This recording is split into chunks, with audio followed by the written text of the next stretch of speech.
Bonjour, aujourd'hui nous allons voir ce que c'est que des distributeurs et à quoi ils servent et comment on fait pour les commander si jamais vous avez un petit souci avec eux, vous pouvez les remplacer facilement. Alors, la problématique est simple, on a déjà vu ce que c'était qu'un vérin, on peut s'approcher un petit peu peut-être. Donc un vérin, vous voyez, c'est un vérin, c'est une tige qui rentre et qui sort et qui est propulsée par de l'air comprimé. Bon, si on observe bien ces tubes, là on voit que si l'air comprimé arrive par ici, la tige va sortir. Si l'air comprimé arrive par là, hop, la tige va rentrer. Enfin non, ça arrive comme ça, hein, d'accord. D'ailleurs, au passage, je vous montre qu'il y a des petits robinets pour régler l'arrivée d'air, enfin plutôt l'échappement d'air, qui permet de régler la vitesse de rentrée et de sortie de tige. On fera une autre vidéo pour ça. Par contre, vous pouvez constater que la machine, lorsqu'elle est alimentée en air comprimé, l'air comprimé arrive à un seul endroit. Donc il va bien falloir inventer un petit dispositif mécanique pour envoyer de l'air soit de ce côté-là, soit de ce côté-là, selon qu'on veut faire rentrer ou sortir la tige. Vous voyez? Bien. Alors, on va regarder un peu comment ça fonctionne un peu plus près. Si on suit le tuyau d'air comprimé qui est là, on arrive d'abord à un endroit qui est tout à fait standard sur les machines alimentées par de l'air comprimé. C'est un petit groupe de conditionnement d'air. Là, on va retrouver une vanne de sectionnement. Donc là, elle est passante. Si jamais je ferme ici, ça a pour effet d'empêcher l'air d'arriver, de mettre toute la machine à l'air libre. Hein, c'est-à-dire qu'on peut bouger les vérins à la main sans problème, sans rien de sous pression. Ici, j'ai un petit mano détendeur qui me permet de visualiser la pression que je vais avoir dans la machine après. Et je peux même la régler avec cette petite molette, un petit détendeur. Alors après, une fois que c'est sorti de ce groupe de conditionnement d'air, ça arrive sur une vanne de sécurité, un distributeur de sécurité. Hein, c'est-à-dire que si on envoie de l'électricité là-dedans, eh bien ça laisse passer l'air pour alimenter toute cette rampe de distributeurs. Alors, voici, il y a 5 distributeurs. Je ne sais pas si vous voyez bien. 1, 2, 3, 4, 5. Le distributeur qui est ici, c'est celui qui alimente le vérin de la soudeuse. Celui qui alimente le vérin qu'on vient de voir, c'est celui-ci. Donc je vais mettre la machine sous pression. Vous m'attendez 2 secondes. J'en ai pour 2 secondes. Je vais mettre sous pression. Voilà. Et normalement, voilà, on a entendu un petit pchit. En fait, c'est la manifestation de l'air comprimé qui passe, puisque j'ai autorisé du courant à passer dans cette électrovanne. Bon, maintenant, je peux faire sortir l'air comprimé soit par ici, soit par là pour faire rentrer la sortie de tige la tige de mon vérin. J'ai finalement 2 manières. Soit j'envoie de l'électricité dans cette électrovanne et à ce moment-là, ça fait passer l'air ici. Soit j'envoie dans cette électrovanne et ça fait sortir l'air ici. Et qui est-ce qui envoie l'électricité dans ces électrovannes? C'est tout simplement l'automate de la machine. D'accord? Bon. Un automate, c'est quoi? C'est ni plus ni moins qu'un ordinateur spécialisé qui sait simplement fermer les contacts. Donc si on décide par programmation de fermer le contact qui envoie de l'électricité ici, ça va faire rentrer ou sortir la tige. Autre manière de faire, c'est de se munir d'un petit tournevis ou d'une pointe. Je n'ai pas pensé à la prendre. Accordez-moi 2 secondes encore. Comment je fais? Donc ça, c'est surtout la maintenance qui fait ça. Et qu'on peut voir en même temps. Là, je vais appuyer sur l'autre. Voilà. Et donc la jambe maintenance, il va utiliser cet artifice justement pour pouvoir régler sans être obligé de mettre en route la machine et de faire le cycle, pour pouvoir régler les vitesses ici. Hein, il va se mettre là. Et faire directement. Voilà. On va voir, donc là vous avez vu un certain type de distributeurs. Ce sont des distributeurs 4.2 à commande électrique et manuelle. On va en voir d'autres sur une autre machine, excusez-moi.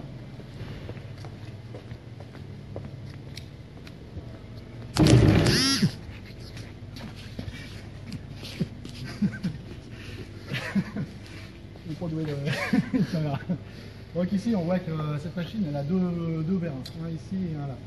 Alors on peut regarder un petit peu si on se rapproche un peu pour voir comment ça marche. Même système, on a une vanne de sectionnement qui est un peu différente.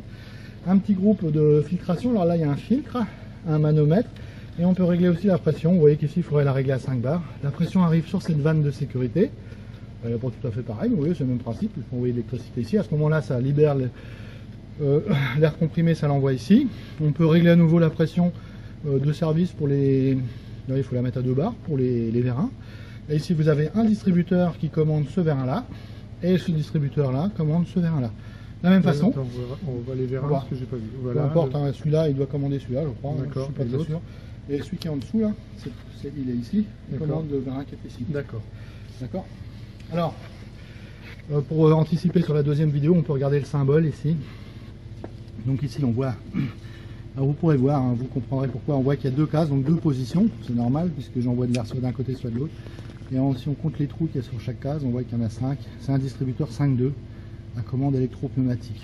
Alors vous verrez ça, vous comprendrez ce que je veux dire dans la deuxième vidéo. Toujours est-il que là, pareil, 2 manières d'actionner ce distributeur. Soit j'envoie de l'électricité ici ou là. Je ne peux pas le faire directement, c'est l'automate qui s'en charge. On va regarder après à quoi ressemble l'automate, si vous voulez. Ou soit ici, c'est un système un peu différent, j'envoie de l'air comprimé en tournant cette molette, cette vis. Hein, c'est comme si j'envoyais de l'électricité ici, où il y a une vis aussi de l'autre côté pour faire tourner le vérin de l'autre côté. Vous voyez? Troisième machine.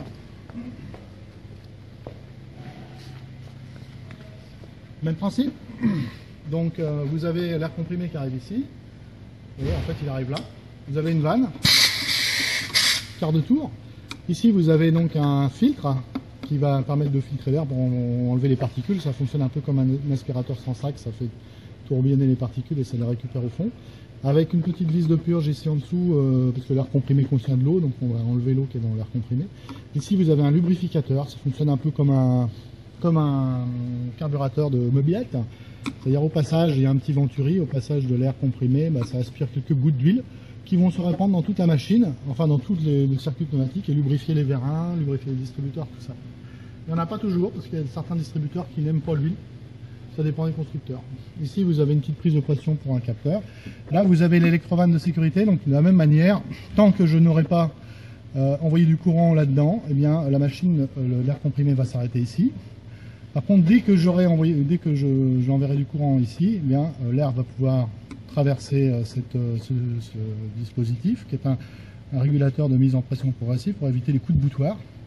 On pourra avoir la pression qui va être en aval, et puis là vous alimentez toute la rampe de distributeur. Alors là vous remarquerez que c'est un peu le même système, vous avez des électrovannes qui permettent les mouvements, qui sont commandés par l'électricité en provenance de l'automate, et vous avez donc aussi des commandes manuelles, un peu comme celles qu'on a vues en premier, vous voyez.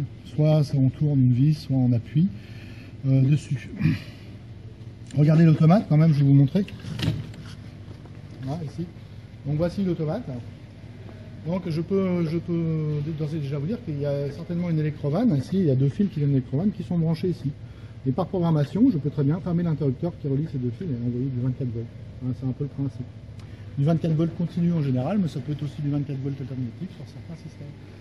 Je vais vous montrer comment on fait pour faire passer du courant là-dedans. En fait, il faut en général acquitter toutes les sécurités. Donc sur cette machine, bien sûr, qu'on est en route. Après, il faut vérifier que les arrêts d'urgence sont débranchés. Appuyer sur les différents boutons de réarmement. Je vais peut-être attendre un peu qu'il s'allume le truc. Voilà. Hop. Et là, bien sûr, ça ne marche pas parce qu'il faut fermer la porte. Peut-être un arrêt d'urgence ici.